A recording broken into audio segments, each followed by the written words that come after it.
Rabbi Israël Baal Shem Tov s'approchait du terme de ses jours.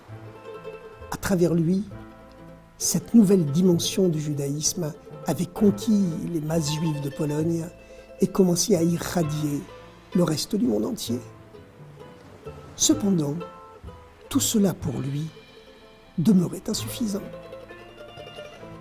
Rabbi Israël Baal Shem Tov savait que, très loin, au-delà de la mer Méditerranée, un espace qui, à l'époque, semblait presque infranchissable, vivait un très grand tzaddik, Rabbi Chaim Ben Attar, qui avait émigré du Maroc quelques années auparavant pour se fixer à Jérusalem, où il avait créé une yeshiva de kabbalistes qui s'adonnait donc à la science des mystères.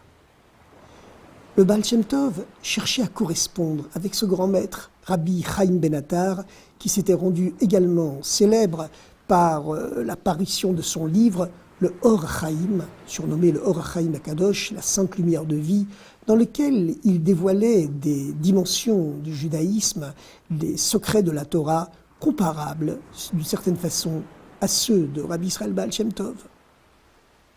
Le Baal Shem Tov tenait absolument à le rencontrer. Il savait que s'ils unissaient tous les deux leur puissance spirituelle, lui, le Baal Shem Tov, le maître des justes d'Occident, et le Rabbi Chaim Ben Attar, le Or HaChaim Akadosh, le chef des tzadikim d'Orient, à eux deux, ensemble, ils arriveraient à manifester la pleine unité du peuple juif, et ensemble, ils seraient capables de provoquer le dévoilement du Messie. Mais comment faire ? De Medibotch, au nord des Carpates, où habitait le Baal Shem Tov, jusqu'à la terre d'Israël, il y avait des mois et des mois de voyage. Et le Baal Shem Tov était responsable de sa communauté. Il ne pouvait pas, et d'ailleurs n'avait pas le droit, halakhiquement parlant, de quitter les Juifs, ces millions de Juifs qui avaient besoin de lui à l'époque, en Pologne.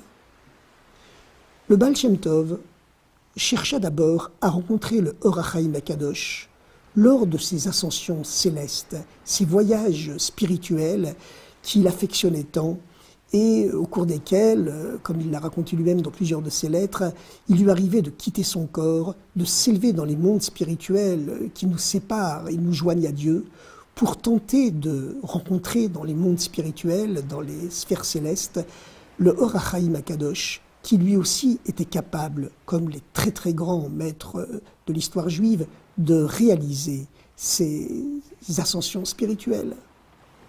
Mais c'était chose impossible. Le Baal Shem Tov, après avoir essayé maintes fois, se rendit compte qu'il n'y arrivait pas. Chaque fois qu'il se hissait à un certain niveau spirituel, il se rendait compte que le Or HaChaim Akadosh s'était déjà élevé plus haut. Le Baal Shem Tov cherchait à s'élever, il y arrivait certainement, mais encore une fois, le Or HaChaim était absent. Le Baal Shem Tov tint cependant à affirmer à ses disciples que ce n'était pas parce que le Or HaChaim Akadosh possédait une force spirituelle tellement plus puissante que la sienne propre. Il n'est pas plus puissant, plus fort que moi, dit-il un jour à ses disciples en se confiant, mais avec cette forme d'humour qu'il affectionnait, il est peut-être plus léger, il a des pieds particulièrement agiles. Il s'agit ici bien sûr de symboles, puisque ces ascensions spirituelles se passaient uniquement hors du temps et de l'espace. Puisqu'il n'arrivait pas à rencontrer le Or HaChaim spirituellement, le Baal Shem Tov se décida à entamer le grand voyage. Il décida tout simplement de quitter la Pologne, quitter Medibotch, franchir les montagnes des Carpates, traverser la mer Noire, la Méditerranée, se rendre en Eretz Israël, en Terre Sainte, pour y rencontrer, à Jérusalem, le maître des tzadikim d'Orient. Il allait partir quand il reçut le dévoilement de son maître, le prophète Achia, qui avait toujours été son rabbi personnel, son grand initiateur. Et le prophète Achia prévint le Baal Shem Tov. Du ciel, on estime que le temps de l'avènement messianique n'est pas encore réalisé. on ne te permettra pas d'arriver en Eretz Israël. Reste où tu es et finis ta préparation ici. Le Baal Shem Tov pourtant s'entêta. Il fallait absolument que le Messie vienne en son temps. Et il se décida à partir pour le grand voyage. Les choses s'envenimèrent. Lorsque le Baal Shem Tov arriva à Constantinople, l'actuel Istanbul, qui était à l'époque le carrefour obligé entre l'Orient et l'Occident, il se trouva que plus aucun navire ne partait pour Eretz Israël. Le Baal Shem Tov y vit certainement la main du ciel, mais malgré tout, il ne pouvait plus s'arrêter. Son désir de rencontrer le Or HaChaim, parce qu'il savait qu'à eux deux, il pourrait faire venir le Messie, était trop fort. C'était toute sa vie qui se jouait.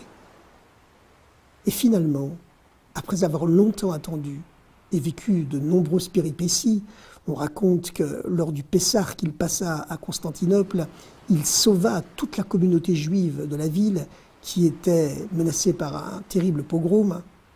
Eh bien, finalement, après la fête de Pessah, il réussit à embarquer pour Eretz Israël. Mais là encore, le ciel était contre lui. Une tempête surgit, le bateau chavira, et le Baal Shem Tov, par miracle, fut sauvé et se retrouva avec son fidèle Shamash perdu sur une île. Là, ils furent tous deux faits prisonniers par des brigands qui les attachèrent à des arbres et s'apprêtèrent à les tuer. Pensez au nom de Dieu secret que vous connaissez par cœur, le supplia son fidèle Shamash, et ces cordes qui nous enserrent vont se détacher d'elles-mêmes. Le Baal Shem Tov tenta de se concentrer sur les noms secrets de Dieu qui permettent à tous les prisonniers de briser leurs chaînes, mais brusquement, il se rendit compte que la mémoire des noms secrets de Dieu lui avait été enlevée. Il ne se souvenait plus de rien.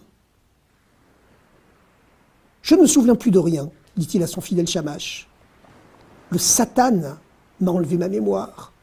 Les noms secrets de Dieu ont quitté mon cerveau. » Le Shamash, étonné, ne savait plus quoi faire.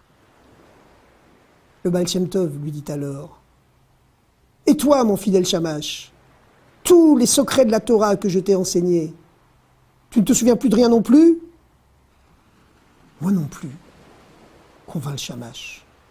« Le Satan, moi aussi, m'a enlevé ma mémoire. » Le Baal Shem Tov demanda: « Tu ne te souviens vraiment plus de rien ? De rien ?